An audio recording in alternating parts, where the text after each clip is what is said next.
चिन्तासन्तानहन्तारो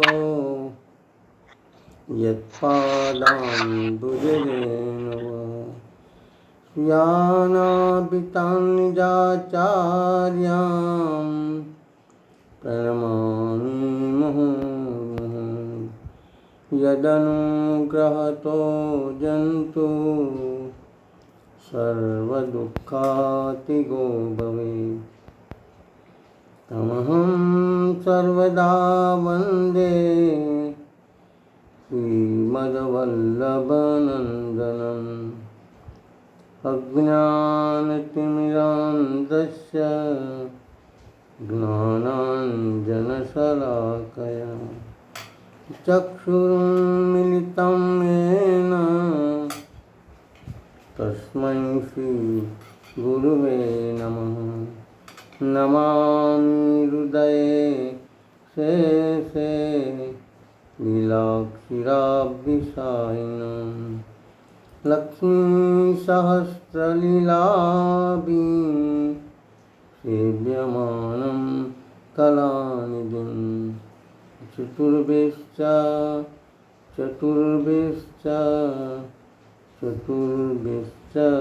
त्रिभिस्तथा षड्विराजते योऽसो पञ्चदा हृदये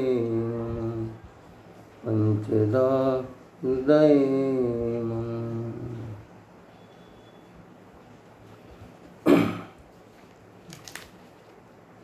सौन्दर्यं निजहृदयं तप्रकटितं श्रीगुरुभावात्मकं पुरुपं च परं तदगतिं प्राविविशत् स्वप्रिये संसृष्टे उभयो बभोरसमय कृष्णो हि यत् साक्षिकं रूपं त्रितयात्मकं प्रेमतिं देयं सदा वल्लभं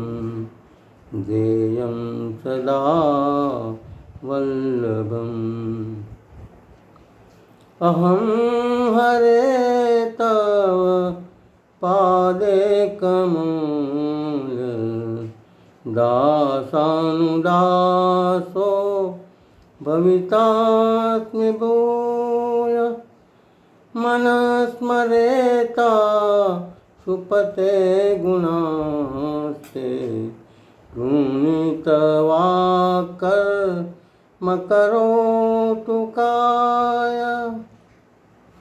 भवे भवे यथा भक्ति पादयोत्सव जायते तथा कुरुष्व देवेश नाथस्त्वं नो यतः प्रभो श्रवणं कीर्तनं विष्णु स्मरणं पादसेवनं दास्यं अर्चनं भाष्यं दास्यं तु आत्मनिवेदनं कृष्णाय वासुदेवाय हरे परमात्मने नारायणं नमस्कृत्य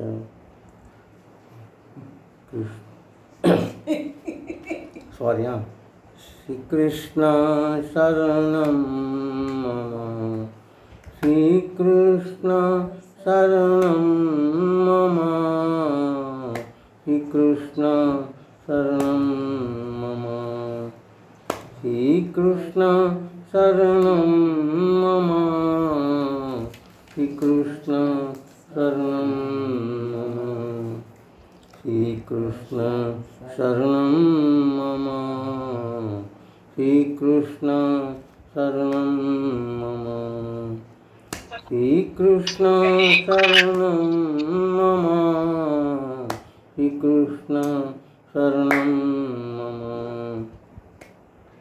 श्रीनाथ जी शरणं मम श्रीनाथ जी शरणं मम श्रीनाथ जी शरणं मम श्रीनाथ जी शरणं मम श्रीयमुना शरणं मम श्रीयमुना शरणं मम श्रीयमुना शरणं मम श्रीयमुना शरणं मम श्रीवल्लभ शरणं मम श्रीवल्लभ शरणं मम श्रीवल्लभ शरणं मम श्रीवल्लभ शरणं मम श्रीवल्लभ शरणं मम श्रीवल्लभ शरणं मम श्रीविठ्ठल शरणं मम श्रीविठ्ठल शरणं मम श्रीविठ्ठल शरणं मम श्रीविठ्ठल शरणं मम श्रीकृष्ण शरणं मम श्रीकृष्ण शरणं मम श्रीकृष्ण शरणं मम श्रीकृष्ण शरणं मम। नमो भगवते तस्मै कृष्णाय नमः। सच्चिदानन्दरूपाय विश्वोत्पत्त्यादिहेतवे तापत्रयविनाशाय श्रीकृष्णाय वयं नमः। श्रीकृष्णाय वयं नमः। सर्वे ભગવદીઓને જય શ્રી કૃષ્ણ। તો આજે ભગવદ્ ગીતાની વાત કરીએ પહેલાં આજે કૃષ્ણ જન્મોત્સવ જે ખરેખર જન્માષ્ટમીના દિવસે ગયા સોમવારે આ કૃષ્ણ જન્મોત્સવની વાત કરવી હતી, પરંતુ અમારે ઘેર યમુનાજી પધાર્યા એટલે લાલાને મથુરાથી ગોકુળમાં લઈ જવા પડ્યા, એટલે એમાં થોડો વિક્ષેપ થયો। તો જ્યારે કૃષ્ણ જન્મોત્સવની વાત કરીએ છીએ ત્યારે મનમાં એ પ્રશ્ન ઉઠે કે કૃષ્ણ જન્મોત્સવમાં દર વર્ષે આપણે ધામધૂમથી ઉજવીએ છીએ મહામહોત્સવ અને નંદ મહોત્સવ, નંદ ઘેર આનંદ ભવ જય કનૈયા લાલ કી। તો અને આમ તો રોજ આપણે ત્યાં જન્માષ્ટમી જ હોય છે, સેવામાં મેડિટેશનમાં હોય જ્યારે પણ કૃષ્ણ આપણી સાથે જ હોય છે, એટલે કૃષ્ણને તો આપણે પ્રતિક્ષણ યાદ કરીએ છીએ। પરંતુ કૃષ્ણ દર વર્ષે જન્મ કેમ લે છે? આ જન્મોત્સવ આપણે શા માટે ઉજવે છે? કૃષ્ણ આ જન્મોત્સવમાં શું કહેવા માગે છે? શા માટે કૃષ્ણ આ અવની પર દર વર્ષે અવતરે છે? તો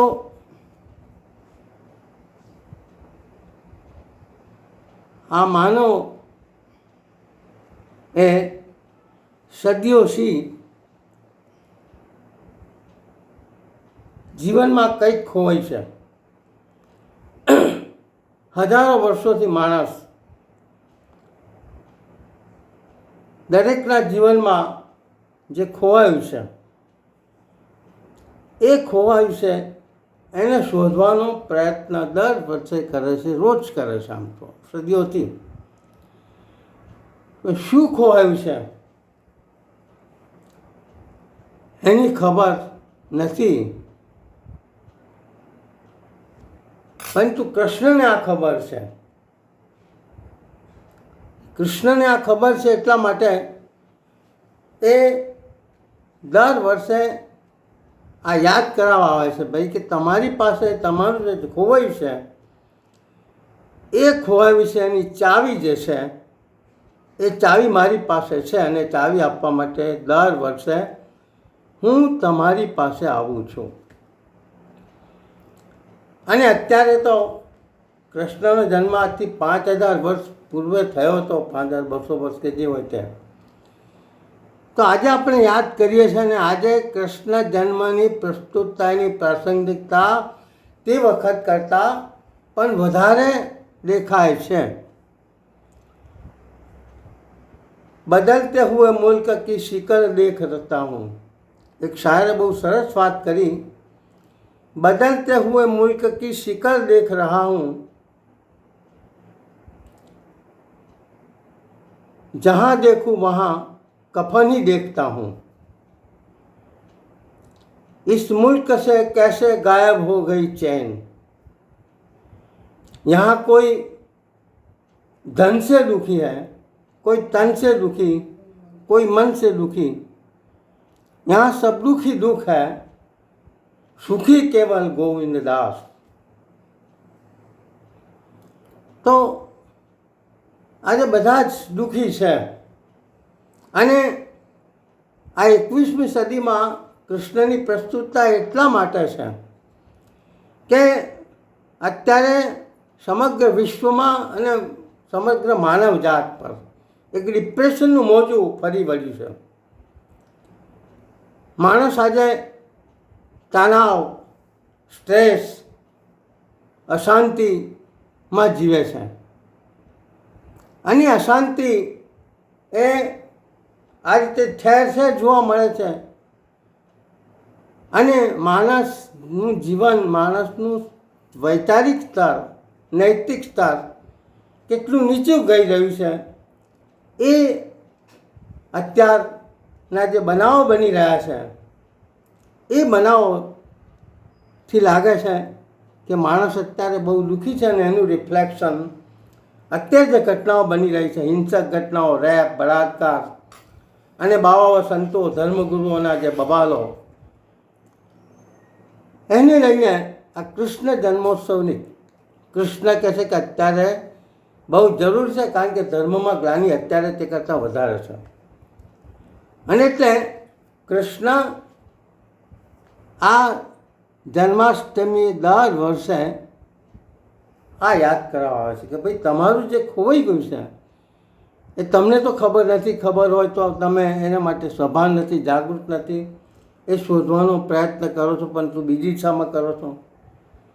અને એટલે કૃષ્ણ એ શું ખોવાયું છે? તો કૃષ્ણ કહે છે કે સદીઓથી માણસ જાત, માણસ એનું જે પરમ લક્ષ્ય છે, એનું જે પરમ કલ્યાણ છે એ આનંદ ખોવાઈ ગયો છે. એ આનંદ જે ખોવાઈ ગયો છે અને આનંદ શોધવા માટે આપણે બહાર ફાંફા મારીએ છીએ. આપણે આનંદ બહારની સમૃદ્ધિમાં, સંસારમાં, સંસારના પદાર્થોમાં, ભૌતિક સમૃદ્ધિમાં, મોજ શોખમાં, હરી કરી અને વરીના સમયમાં બહાર શોધવાનો થતો.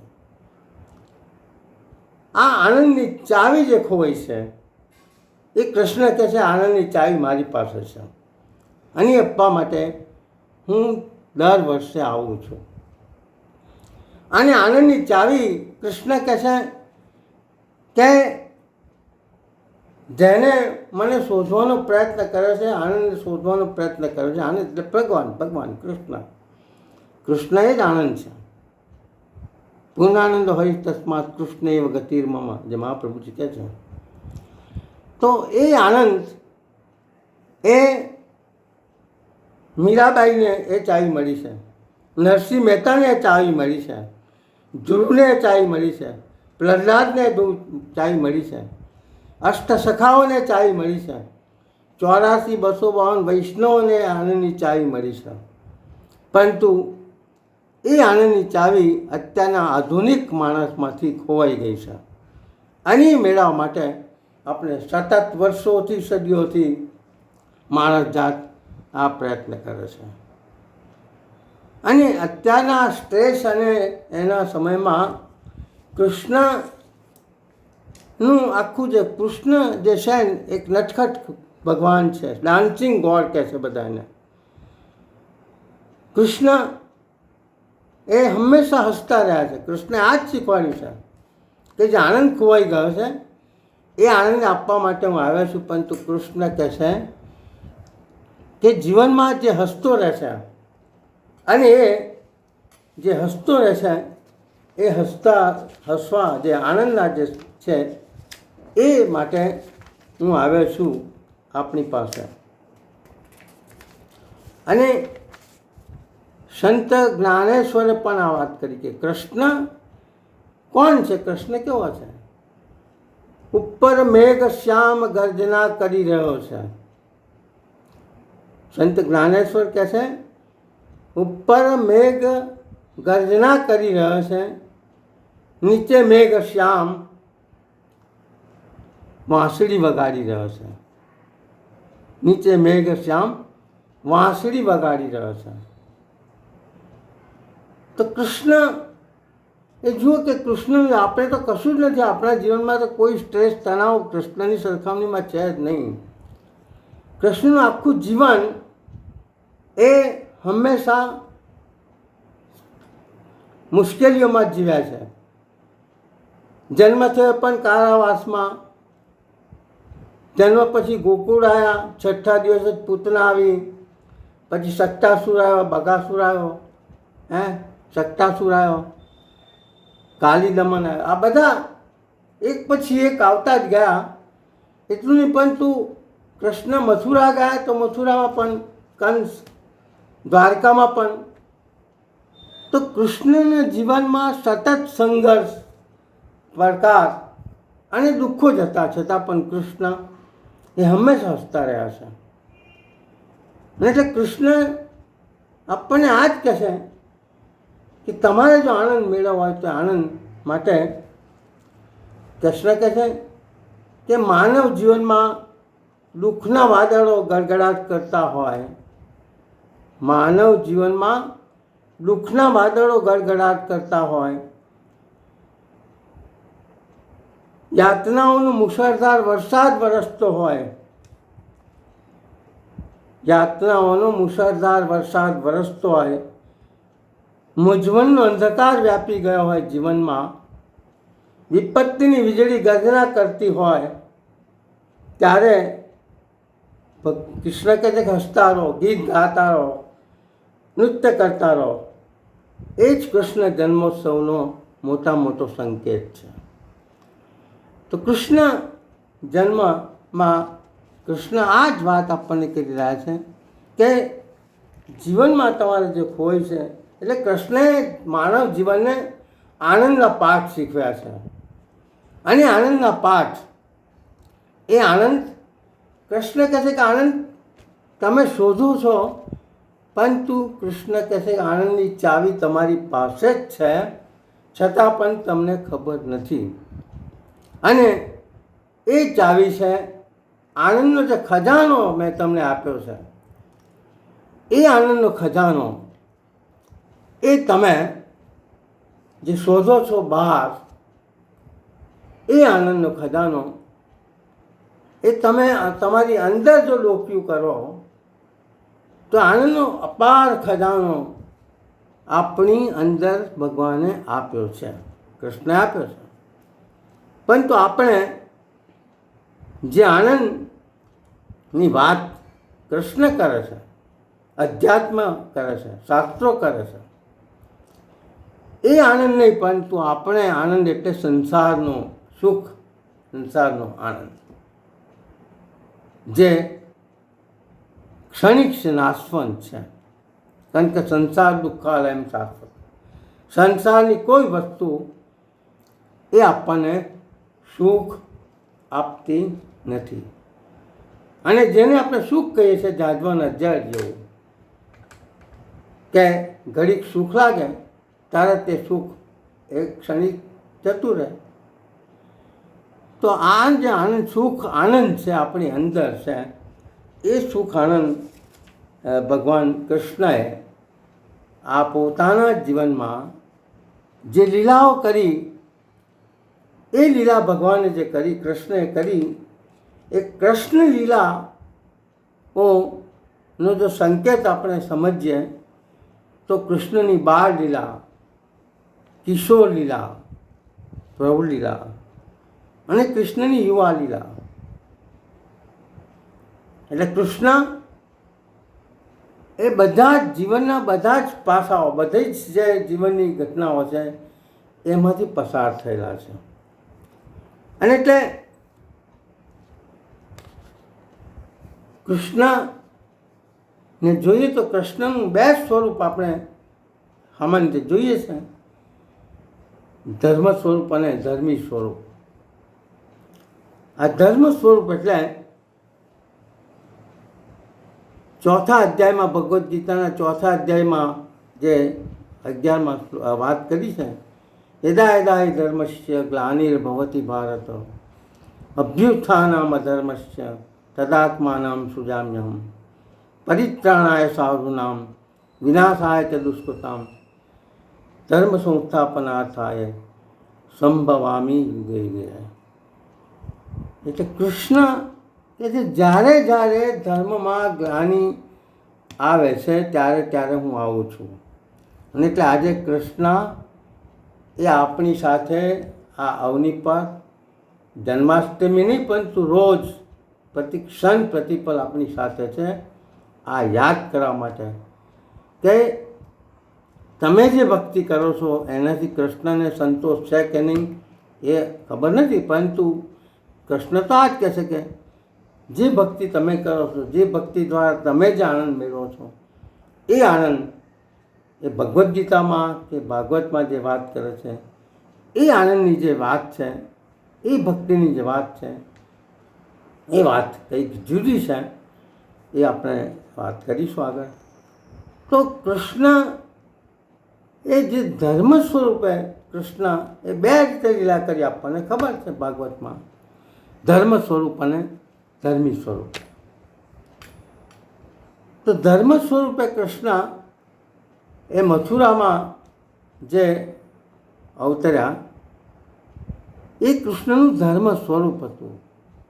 અને ધર્મ સ્વરૂપે કૃષ્ણએ મથુરા અને દ્વારકામાં જે લીલા કરી એ લીલાઓ એ પોતાનું અવતાર કાર્ય હતું. જે વચન આપ્યું હતું બધાને એ વચન અનુસાર જ્યારે જ્યારે સમાજમાં ધર્મની ગ્લાનિ થઈ, દુષ્ટોનો પ્રભાવ વધ્યો, સંતો પર અત્યાચાર થતા ગયા, ત્યારે ત્યારે ભગવાન હંમેશા એમનું રક્ષણ કરવા માટે પધાર્યા છે. પરંતુ કૃષ્ણની જે લીલાઓ છે એ લીલાઓમાં એની જે બાળ લીલાઓ છે એ બાળ લીલાઓ આપણે એટલા માટે મહાપ્રભુજી પણ એની વિરોધ લીલા કીધી છે, એટલા માટે આપણે એને યાદ કરીએ છીએ. દસમસ્કંદની ભગવાનની જે લીલાઓ છે એ દસમસ્કંદની જે લીલાઓ છે એ લીલાઓ એ ધર્મ સ્વરૂપની લીલાઓ છે. અને આ ધર્મી સ્વરૂપની જે લીલાઓ છે એનો અર્થ એ નથી કે વ્રજમાં ભગવાને બધી ધર્મી લીલાઓ ધર્મી સ્વરૂપે લીલા કરી છે. ના, ધર્મ સ્વરૂપે લીલાઓ કરી જ છે, નથી કરી એવું. એટલે ભગવાને બે ધર્મ સ્વરૂપ અને ધર્મી સ્વરૂપ એ બંને સ્વરૂપે ભગવાને આ લીલાઓ કરી છે. અને એ રીતે ભગવાન જે વાત કરે, કૃષ્ણ જે વાત કરે છે, આનંદની જે વાત કરે છે, એ આનંદ માટે જ કૃષ્ણ એ ગોકુળમાં આ ધર્મી સ્વરૂપે લીલાઓ કરવા માટે જ મથુરાથી ગોકુળમાં પધાર્યા. પ્રશ્ન એ થાય કે ભગવાન ધાર્યો તો મથુરા મારી શક્યા, કેમ ના રહ્યા? કારણ કે મૂળ જે હતું કે ભગવાને ગોકુળમાં જે લીલાઓ કરવી હતી ધર્મી સ્વરૂપે, કારણ કે ભગવાનથી છૂટા પડેલા જે જીવો હતા એ જીવો જે આ ભૂતલ ઉપર પધાર્યા હતા, એ ભૂતલ પર પધારેલા જીવોને માટે એને બીજા જે વચનો આપ્યા હતા એ રીતે પ્રભુ ધર્મી સ્વરૂપે વ્રજમાં ગોકુળમાં 11 વર્ષ 52 દિવસ લીલા કરી, જે આપણે ભાગવતમાં આપણે એનું કરીએ જોઈએ છે. તો આ ધર્મી સ્વરૂપની લીલા પાછળનું પણ મહાપ્રભુજી કે એને નિરોધ લીલા કહે છે. એટલા માટે નિરોધ એટલે શું? નિરોધ એટલે આ જીવ જે સંસારના પ્રપંચો માયામાં ફસાયેલો છે,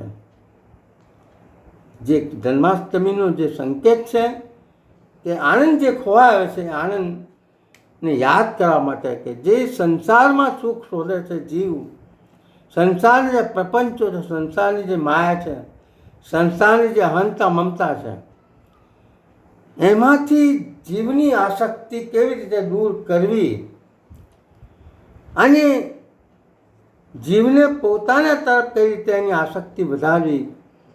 કારણ કે કૃષ્ણનું નામ જ છે કરસતી ઇતિ કૃષ્ણ, જે પોતાના તરફ ખેંચે એ જ કૃષ્ણ છે. અને એ રીતે આ ધર્મી સ્વરૂપે કૃષ્ણએ જે લીલાઓ કરી, એ લીલાઓની પાછળ એનું એ જ આશય હતો કે જે આનંદ જે સંસારના પ્રપંચોમાં જીવ ખોવાયેલો છે, જે વિષયાનંદમાં ડૂબેલો જે જીવ છે, એ વિષયાનંદમાં ડૂબેલા જીવને કઈ રીતે ભજનાનંદમાં, પોતાના સ્વરૂપાનંદમાં એને કઈ રીતે લાવવો, એની આસક્તિ કઈ રીતે વધારવી, એ માટે જ ભગવાને કૃષ્ણએ આ બધી લીલાઓ કરી. અને કૃષ્ણની આ બધી લીલાઓ એટલે કૃષ્ણ કહે છે કે વ્રજ ગોકુળ એ બધું આપણી અંદર જ છે, પરંતુ આપણે આ મથુરા રૂપી આપણા શરીરમાં જે દૈત્યો છે, કામ ક્રોધ લોભ મોહ મદ મત્સર, એને લઈને આપણે સંસારના પ્રપંચો માયામાં ખોવાયેલા છે. અને એ માયામાંથી જીવને કઈ રીતે એની આસક્તિ છોડાવીને પોતાનામાં એની આસક્તિ કઈ રીતે વધારવી, એ જ આનો કૃષ્ણની ધર્મી સ્વરૂપની લીલાઓનો ભાવ છે. અને એટલે જ ભગવાનની જે લીલાઓ, બાળ લીલાઓ જે શરૂ થઈ જન્મના 6થા દિવસે, તો પહેલી પૂતનાની લીલા, પૂતનાનો ઉદ્ધાર જે ભગવાને કર્યો. આ પૂતના લીલા હું બહુ શોર્ટમાં કહીશ, કારણ કે પૂતના લીલાની એનું જે ભાવ છે પૂતના લીલાનો, મહાપ્રભુજી તો ઘણી બધી રીતે અને મહાનુભાવે પણ પૂતના લીલા અને બીજી લીલાઓની વાત કરી છે. પરંતુ આ લીલાનું રહસ્ય જે છે કે મેં વાત કરી કે સંસારના પ્રપંચો, સંસારની માયામાંથી જીવને કઈ રીતે પોતાના તરફ એની આસક્તિ વધારવી, અને એટલે પૂતના લીલા પ્રભુએ પહેલી કરી. અને આ પૂતના એટલે શું? પૂતના, પૂ એટલે પવિત્ર, ને તના જે પવિત્ર નથી એનું નામ પૂતના. એટલે કે માયા, પૂતના એ માયાનું સ્વરૂપ છે, અવિદ્યાનું સ્વરૂપ છે. પૂતના એટલે અવિદ્યા. અવિદ્યા એટલે જે સાચું છે ખોટું ને ખોટું છે સાચું.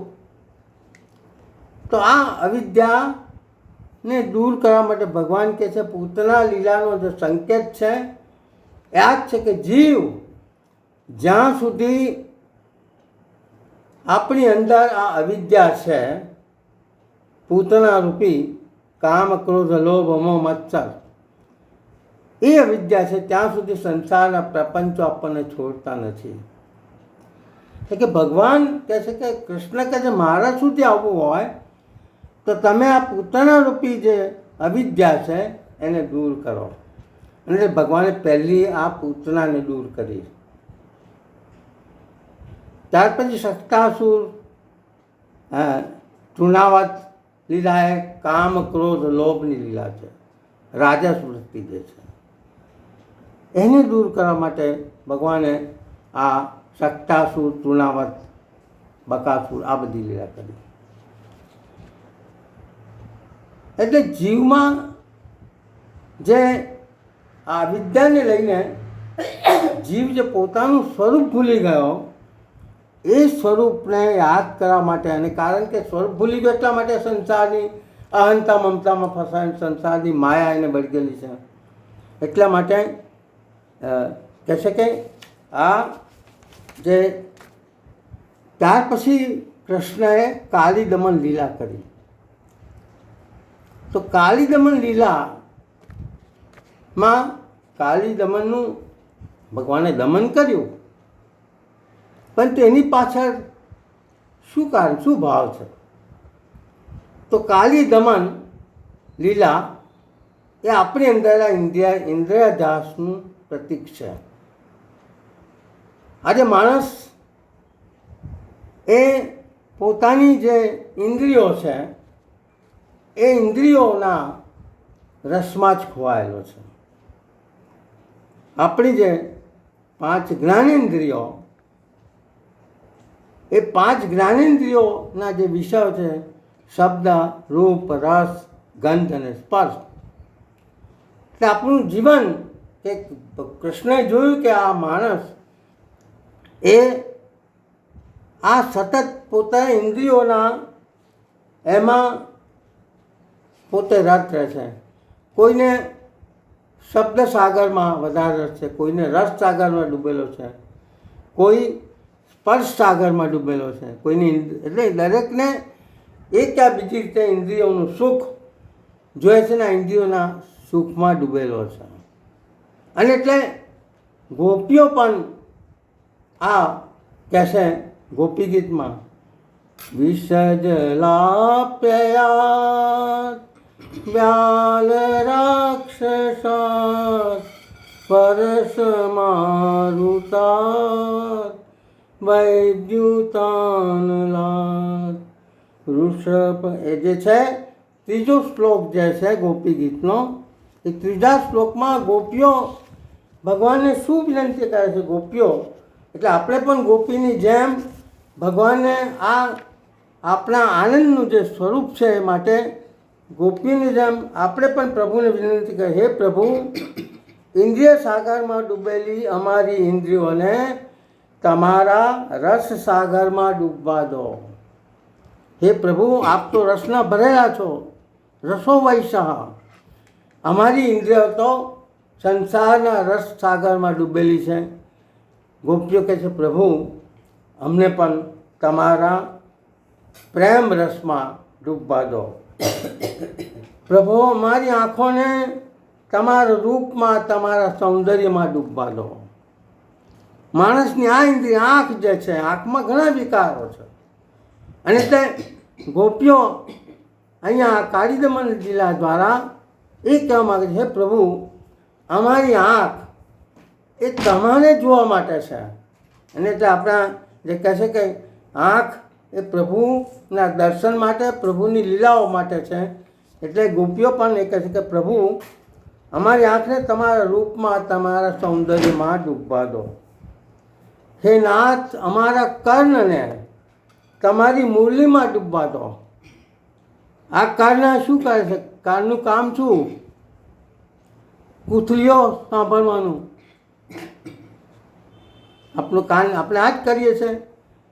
એટલે ભગવાન આ દ્વારા ગોપીઓ જે કહે છે એ ગોપીઓ કહે છે એ વાત કે આપણે જો રસનો આનંદ મેળવવો હોય તો ભગવાન કહે છે, ગોપીઓ કહે છે કે પ્રભુ, અમારા કર્ણને તમારી મુરલીના શ્રવણમાં, એટલે કે પ્રભુની જે વેણુનાદ છે એ વેણુનાદ કેટલો મધુર હોય છે પ્રભુનો. અને વેણુનાદથી ગોપીઓ દોડતી દોડતી પ્રભુ પાસે આવે છે. એટલે ત્યાર પછી ગોપીઓ કહે છે, પ્રભુ, મારી જીભને, અમારા સ્વાદને તમારા અધરામૃતમાં ડૂબવા દો. આપણી જીભ છે, રસ છે, આપણને મહારાજાઓને રસમાં ખાવામાં વધારે આનંદ હોય. એટલે ના, આ આનંદ એ તો ક્ષણિક છે, જીભ પર છે ત્યાં સુધી. પછી જીભથી નીચે ઉતારો એટલે કશું નહીં, એને ફરીથી એ રસનો અનુભવ ના કરી શકાય. એટલે ગોપીઓ કહે છે, પ્રભુ, અમને અમારી જીભને તમારા અધરામૃતમાં ડૂબવા દો. અમારા શરીરના અણુઓને તમારા આલિંગનમાં કૃષ્ણાનંદમાં ડૂબવા દો. તો આ કાલિદમન જે લીલા છે એ લીલામાં ઇન્દ્રિયાધ્યાસનું, એટલે કાલિદમન એ ઇન્દ્રિયાધ્યાસનું પ્રતીક છે. ને ભગવાન કહે છે તમારો આનંદ જે ખોવાયો છે એ આનંદને માટેની આ ચાવી છે કે તમારો ઇન્દ્રિયાધ્યાસ છે એ ઇન્દ્રિયાધ્યાસ દૂર કરવા માટે હું આ અવની પર આવે છું ને આ બધી લીલા કરી છે. ત્યારથી બ્રજમાં પ્રભુએ કાલિદમન ઉપરાંત અગાસુર અને સુદર્શન વિદ્યાધર નામના જે બે સર્પો હતા, અજગર અને સર્પો, જે સર્પનું રૂપ લઈને આવ્યા હતા, એમનો ઉદ્ધાર કર્યો. તો અગાસુર અને સુદર્શન વિદ્યાધર આ બે કોણ છે? પ્રભુ કહે છે કે આ તમારું અંતઃકરણ છે. તમારા અંતઃકરણ ધ્યાસ એટલે મન બુદ્ધિ ચિત્ત એ જે છે અહંકાર, એ અંતઃકરણમાં જે આ દોષો છે મનમાં, બુદ્ધિમાં, ચિત્તમાં, એ અંતઃકરણના દોષોને દૂર કરવા માટે પ્રભુએ આ લીલા કરી. કારણ કે આ બંને સર્પ બે જગ્યાએ, એક યમુનાજીના એક યમુનાજીના કિનારે રહેતો હતો અને બીજો એ સરસ્વતી નદીના કિનારે હતો. એટલે આ લીલા દ્વારા ભગવાન કહે છે એક પ્રેમનો કિનારો છે અને બીજો જ્ઞાનનો કિનારો છે. તો આ ભગવાન કહે છે કે આ અજગર જેવી વૃત્તિઓ અને સર્પ જેવી વૃત્તિઓ જે જ્ઞાનના અને ભક્તિના કિનારાને અશુદ્ધ બનાવે છે, એને માટે પ્રભુ કહે છે કે આ લીલા મેં કરી છે. અને એટલે જ્યાં સુધી ભક્તિનો અને જ્ઞાનનો કિનારો શુદ્ધ ના થાય ત્યાં સુધી અંતઃકરણ શુદ્ધ ન થાય, અને અંતઃકરણ શુદ્ધ ના થાય ત્યાં સુધી પ્રભુના સ્વરૂપાનંદની અનુભૂતિ ન થાય. એટલે ભગવાન કૃષ્ણ એ આ જે અગાસુર સુદર્શન વિદ્યાધરને જે ઉદ્ધાર કર્યો એની પાછળનો ભાવ પણ આ જ છે. એટલે કે પ્રેમ જે છે, ભગવાનને પ્રેમ બહુ ગમે છે. પ્રેમ એ ભગવાનનું સ્વરૂપ છે. અને એટલે હરિરાયજી આ જ કીધું, જે પ્રેમ હરિ કા રૂપ હૈ જો હરિ પ્રેમ સ્વરૂપ, एक जो बहने लगे जो सूरज और धूप, श्री वल्लभ जो सूरज धूप. તો વલ્લભ સાખીમાં હરિરાયજી કહે છે કે પ્રભુ એ પ્રેમનું સ્વરૂપ છે. અને એટલે અહીંયા શુદ્ધકરણમાં, શુદ્ધ અંતઃકરણમાં જ પ્રભુ બિરાજે છે. અને એટલે આ અંતઃકરણ ધ્યાસ દ્વારા પ્રભુએ આ કહે છે કે આ આનંદ જે ખોવાયો છે એ આનંદની ચાવી એ અંતઃકરણ ધ્યાસમાં છે. આ અંતઃકરણને જ્યાં સુધી શુદ્ધ ના થયો, પ્રેમ અને જ્ઞાનનો કિનારો, પ્રેમ અને જ્ઞાન બંને જરૂરી છે ભગવત પ્રાપ્તિ માટે, સ્વરૂપાનંદ અનુભૂતિ માટે. અને એટલા માટે પ્રભુએ આ લીલા કરી. ત્યાર પછી પ્રભુએ ગોવર્ધન લીલા જે કરી, એ ગોવર્ધન લીલાનો સંકેત પણ સમજવા જેવો છે બહુ ટૂંકમાં. તો ગોવર્ધન લીલા એ સ્વરૂપાનંદ, સ્વરૂપાધ્યાસનું પ્રતીક છે. કારણ પ્રભુને આ ગોવર્ધન લીલા કરી પડીનું કારણ શું? કે ઇન્દ્ર પોતાનું સ્વરૂપ ભૂલી ગયો હતો. ઇન્દ્રને પોતાનામાં મદ હતો કે હું જ છું, હું જ વ્રજને જીવાડું છું, હું જ વ્રજને જીવતદાન આપું છું વર્ષા દ્વારા. આ જે એને સ્વરૂપ ધ્યાસ હતો, ઇન્દ્રને જે અભિમાન હતું એ અને માટે, અને બીજું વ્રજવાસીઓનો અન્યાશ્રય દૂર કરવા માટે.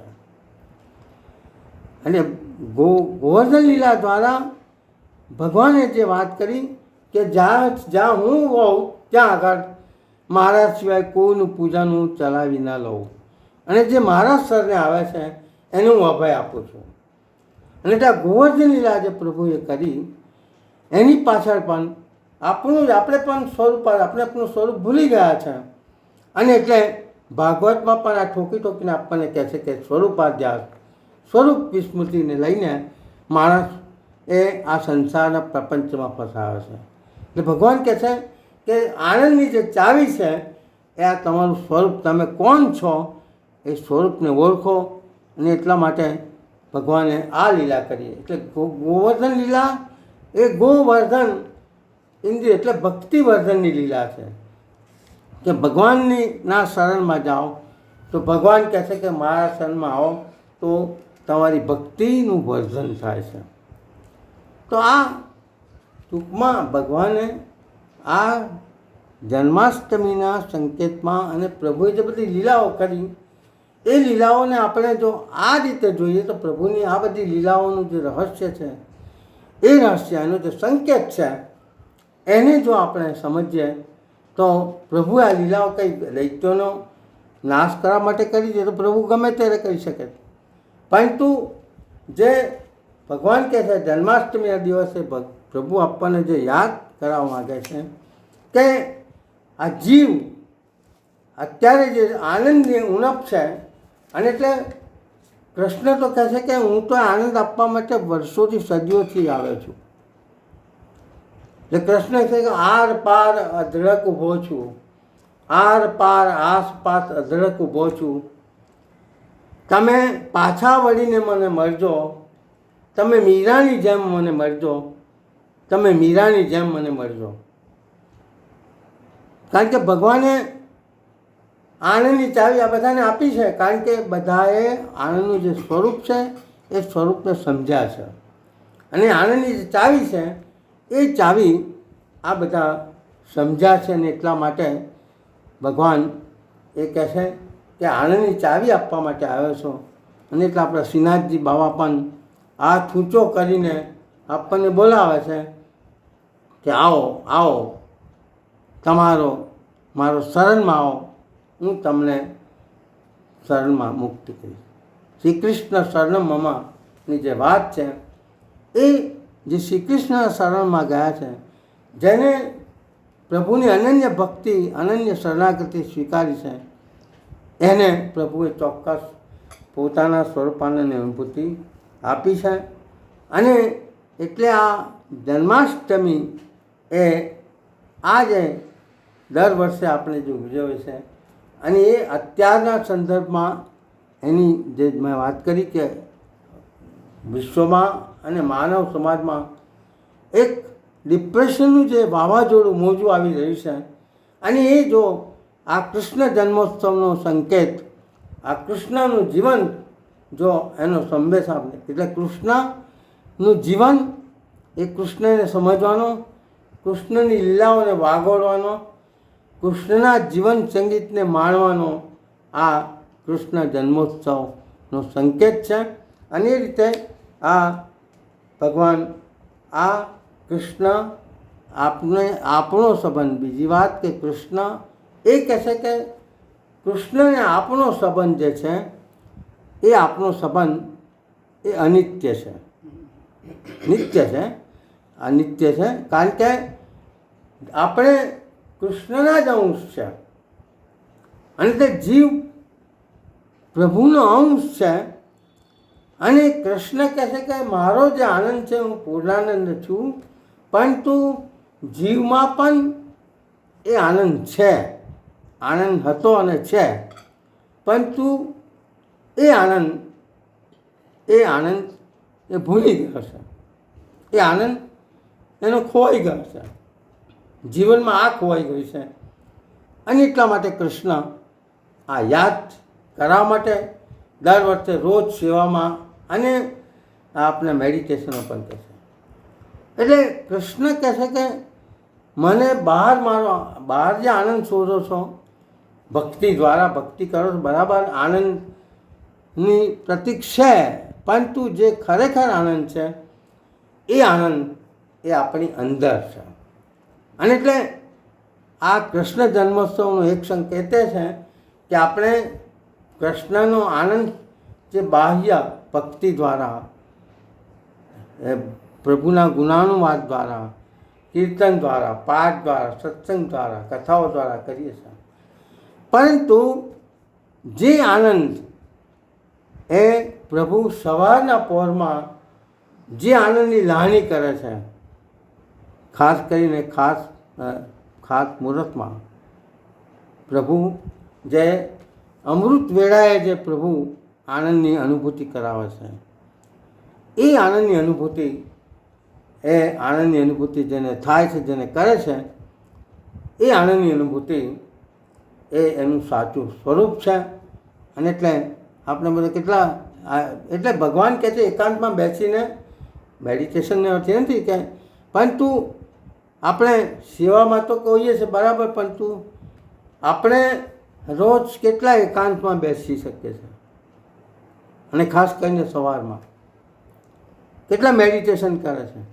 મેડિટેશન 10-15 મિનિટ જે પણ આપણે ધ્યાનમાં, આપણે જે પણ પ્રભુને જે પણ રીતે આપણે પ્રભુની ને ધ્યાનમાં જોતા હોય એ રીતે, તો આ જે અનુભૂતિ છે એ અનુભૂતિનો આનંદ છે. એ અનુભૂતિનો આનંદ એ એક અનેરો આનંદ છે. અને તે કૃષ્ણ જે આનંદની વાત કરે છે, કૃષ્ણ જે આનંદના પાઠ શીખવવા માગે છે માનવ જાતને, કે આનંદ બહાર શોધશો તો આનંદ એક ક્ષણિક છે. એ કારણ કે સંસારમાંથી જે આનંદ મળે છે આનંદ, એ આનંદ સાચો આનંદ નથી. જે આનંદનું જે સાચું સ્વરૂપ છે, આ બધા આનંદ દુઃખ આપનારા છે. એ સુખ આપનાર નથી, શાશ્વત સુખ આપનાર નથી, ક્ષણિક સુખ આપનારા છે.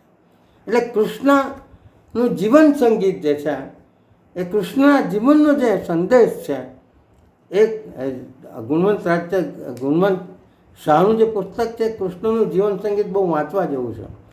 અને એને કૃષ્ણને એક નવા અભિગમથી સમજાવવાનો પ્રયત્ન કરશે. આનંદની જે વાત કરી છે એ સંદર્ભમાં તો કૃષ્ણ આ જન્માષ્ટમીના દિવસે અને આપણને રોજ પણ પ્રતિક્ષણ પ્રતિપલ કૃષ્ણ આપણને આ યાદ અપાવવા માગે છે કે હે જીવ, તું મારો જ અંશ છે, તું મારું જ સ્વરૂપ છે, પરંતુ તું તારું મૂળ સ્વરૂપ જે ભૂલી ગયો છે, એ મૂળ સ્વરૂપ તારું જે આનંદનું સ્વરૂપ છે, એ સ્વરૂપ તું ભૂલી ગયો છે. એટલા માટે ભગવાન ભાગવતમાં પણ આપણને રોજ કહે છે, શિવામાં પણ કહે છે, અને આ જન્માષ્ટમી ખાસ એટલા માટે આપણે એને યાદ કરીએ છીએ કે જન્માષ્ટમીમાં ભગવાન એ કહે છે કે આ બધું જે બહાર જે દેખાય છે બધું એ ડીજે ને બીજે દ્વારા જે આનંદનું પ્રદર્શન થાય છે, એ આનંદ એ સાચો આનંદ નથી. એ તો એક દેખાવ છે. સાચો આનંદ એ જે આપણી અંદર છે, આપણી પાસે છે, એ આનંદને શોધવાનો છે. અને એ આનંદ એ આપણે પ્રભુને વિનંતી કરીએ કે પ્રભુ આ આનંદ જે અમારામાં છે અંદર, એ આનંદને અમે આપણા સ્વરૂપાનંદની અનુભૂતિમાં છે કે એ માટે અમે આપણા સ્તરને આવ્યા છે. ને એટલે ભગવાનને કૃષ્ણને એ જ પ્રાર્થના કરીએ, કૃષ્ણ તમે તો મારા જીવન રથના સારથી, કૃષ્ણ તમે તો મારા જીવન રથના સારથી, પ્રભુ તમે તો મારા જીવન રસના સારથી. અને છેલ્લે એ જ વાત કરીએ, મુझे तेरा ही आधार है, मुझे और कोई आधार नहीं, मुझे तेरा ही सहारा है, मुझे और सहारा कोई नहीं, मैं तेरा हूँ तू मेरा है, मेरे मन मंदिर में आ जाओ, बिन तेरे घोर अंधेरा है, प्रभु प्रेम की ज्योत जगा जाओ, प्रभु आनंद की ज्योत जगा जाओ, प्रभु आ जाओ, प्रभु आ जाओ. તો આ સાથે આપણો સમય પણ થયો છે. મારા વાણી વચ્ચે પ્રભુના ચરણમાં નિવેદિત કરું છું. જય શ્રી કૃષ્ણ. તો આશ્રયનું ગીત મીનાબેન બોલો.